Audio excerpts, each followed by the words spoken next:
The transcription will start after 5 seconds.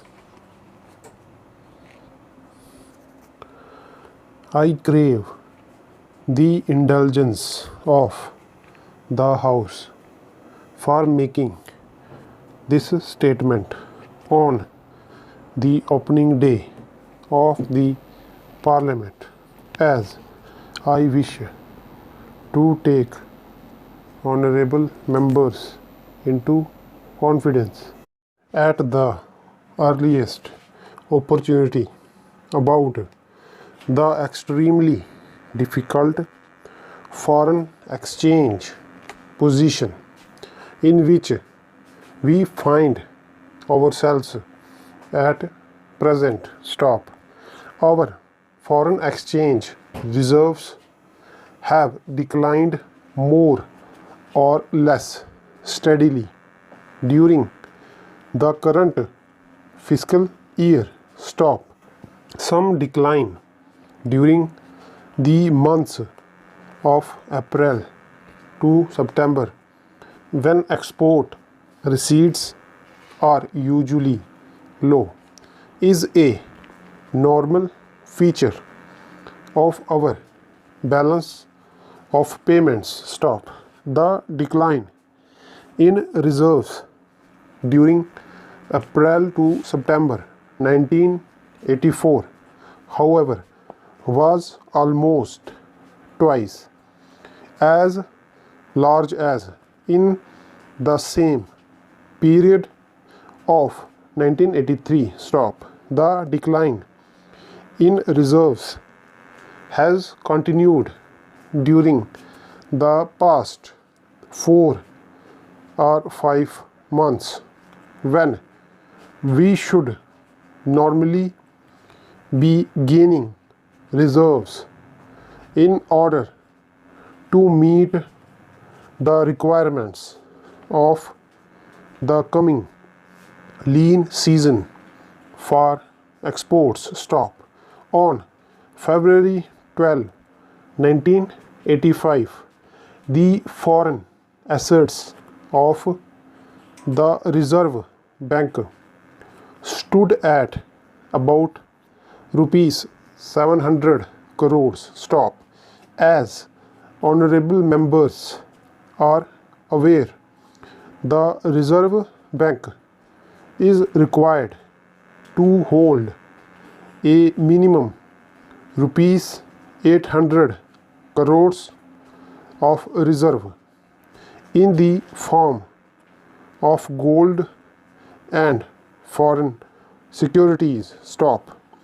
The Reserve Bank has been able, in fact, to abide by this requirement for some time only on the basis of a transfer to the Bank of Gold, which the government had acquired over the years. The recent decline in reserves is the result of a variety of factors. In view of shortages of food grains in the country and the pressure on prices, we have had to provide for larger imports of food and fertilizers against free foreign exchange. Payments on account of defense imports have also been increasing, and we have had to provide for larger repayment obligations in respect of the growing volume of our indebtedness abroad. While exports have been rising, The increase this year had not been as large as in 1983 to 84, and it has not been reflected fully in the receipt of foreign exchange. A part of the increase in exports has been to countries with whom settlements in trade and payments are made in rupees. There is reason to believe that export earnings have been lower because of higher interest rates elsewhere. A part of the decline in reserves may therefore be short term in character and may be expected to reverse itself. First and foremost, we have to reduce inflationary pressures in the economy. The strictest fiscal and monetary discipline has to be observed in the interest both of stability of prices and of improvement in the payments position. The budget of the central government for the year 1985 to 86 will be announced in 10 days from now, and I don't wish to say anything about this at this stage.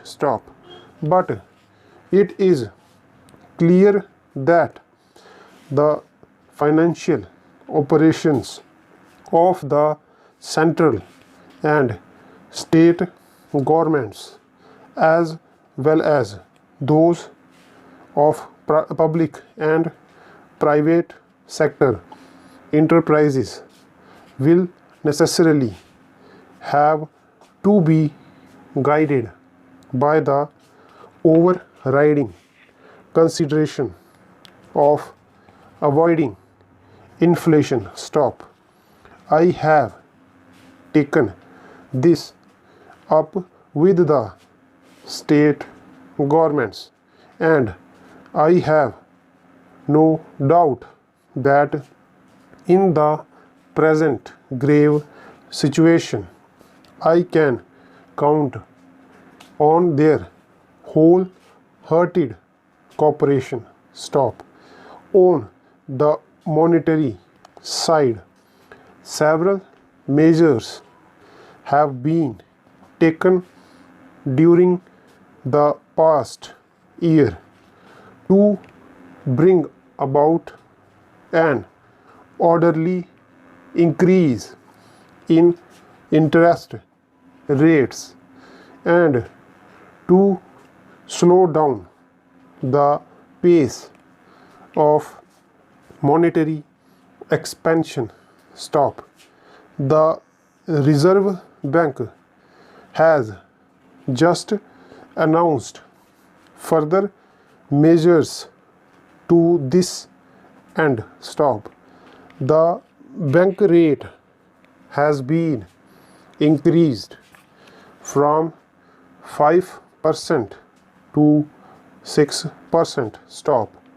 Coupled with this, the terms governing the rates at which scheduled banks are eligible to borrow from the Reserve Bank have been made stiffer. banks will be able to borrow at the bank rate only when their net liquidity ratio comes to 30% or more, as against 28% at present. Stop. The borrowing rate of the individual scheduled bank will increase by 0.5% for every 1% decline in its liquidity ratio below 30%. Stop. The Reserve Bank has also taken steps to make appropriate changes in other interest rates in the economy. Stop. Thus, banks have been asked to raise the interest rates on their term deposits as well as savings bank deposits. Stop. The ceiling limit to the lending rates of banks has been raised from 10% to 15%. Stop. The Reserve Bank lending rate to cooperative banks would also now be higher by 1%. Stop. Appropriate changes in other interest rates, including those paid and charged by government and other financial institutions, are also being made. Stop. These measures should limit the expansion of bank credit and bring about an appreciable reduction in inflationary pressures in general by encouraging a greater flow of savings and a greater sense of economy in the use of scarce capital resources. Stop.